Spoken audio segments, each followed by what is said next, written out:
Good. All right, next up, Rick Payne. Thank you guys very much. You'll see why I'm sitting in a second. Hey, can I start on slide 1? All right, guess not. All right, here's the deal. My speech is called Why Computers Are Hurting the Doctor's Office and Hurting Doctor-Patient Relations. I am a subject matter expert on cancer because I am a leukemia survivor. I've beaten leukemia 4 times in the last 3 years. Thank you.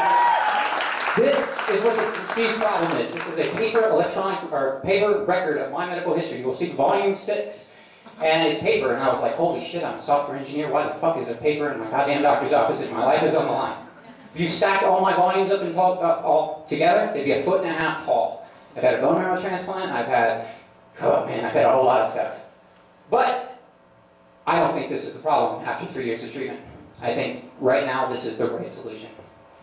And so in my 50-second slide. I'm gonna talk more. You know what that was an aggregator. It was a paper aggregator because that's what my doctor knows how to use. And I don't give a shit how good the computer system is. If my doctor doesn't know how to use it, I don't care. And can a computer effectively replace paper? Good God, haven't we been asking this question for 20 years now? I don't think so, but there's a mandate. The 2009 American Recovery and Reinvestment Act said we need to go to electronic medical records by 2015. I've even heard 2011 from my doctors, but I'm not sure about that. And I'm not here to bitch about computers. If it's done well, it will help. It's just not being done well right now. And what these goals are, what we're trying to build is we're trying to build a system that will be at least equal to the previous system. Something that's going to, over time, give us advantages through our technology that we develop. Most importantly, this should help doctors and nurses and help patients most of all. And finally, billing should be manageable. You should see my stack of bills. And are these goals being achieved? I'm here to say absolutely fucking not. Pardon my French.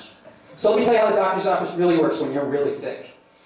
This hallway here, which I don't know if everybody can see, is a hallway. This is where doctors do 90 to 80% of their work. There's a shelf there. You can actually see some paper records on there. And they spend most of their time dictating and writing notes about patients. You'll notice the computers don't actually fit in that hallway, which is I'm trying to figure out what they're going to do with that. And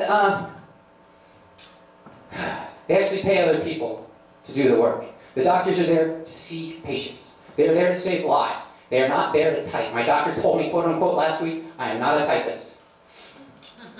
And honestly, I asked my doctor last week, I told him I was giving this presentation, and I said, are you really just in the computer system, or are you just in saving lives? And he said saving lives. So here was the first, in my doctor's office, this was the first computer in the doctor's office. This is version 1.0. You'll see they put it next to the sink, which drove me nuts as a computer professional. The thing that pissed me off as a patient is that I was sitting facing my doctor's back every day.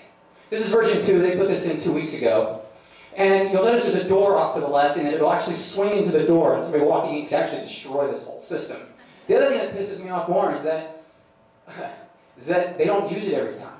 My paper medical record is a better aggregator than this crappy software that they developed. And here I am sitting here on a 20-year-old doctor chair, uncomfortable as hell. And they're spending money on this. And I don't understand, why aren't you helping me directly? Well, I know, you got litigation and stuff you got to do. So how has this really impacted me? I have to wait longer. I have to say shit over and over. Every time I go in, hey, what are your pills? And trust me, that's a 15-minute exercise.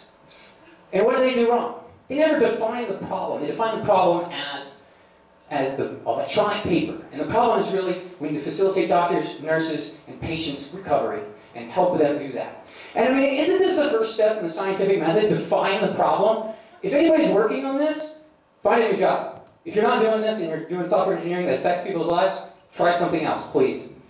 And the other problem is that they approach technology as a means to an end. Like, oh, it's a medical paper record. Oh, it's just a forms application with a database backend. No problem. There's a consultant putting money in his pocket right now, and I shove my foot up his ass. So the real question is, am I a cis? So last week I had brain surgery, and I'm there at 6:30 in the morning, and I got four nurses in my room working on the computer, asking me what my pills are again. I don't really feel well. And they're like, oh, is he a cis? We don't know. Now to me that looks like a really bad database code. So then, and in fact I'm 99.99% confident that it is, but I was kind of drugged at the time. And they couldn't figure it out. They didn't know. 4 nurses couldn't figure it out, so they said, fuck it, we'll deal with it later. So my call to action is, please consider bone marrow donation. It saved my life in 2008. Visit marrow.org. It's free, it's painless, kind of. And, and I just want to say thank you to Ignite Cincinnati. My goal, last presentation, was to be here to talk tonight, and I made it. So thank you guys very much.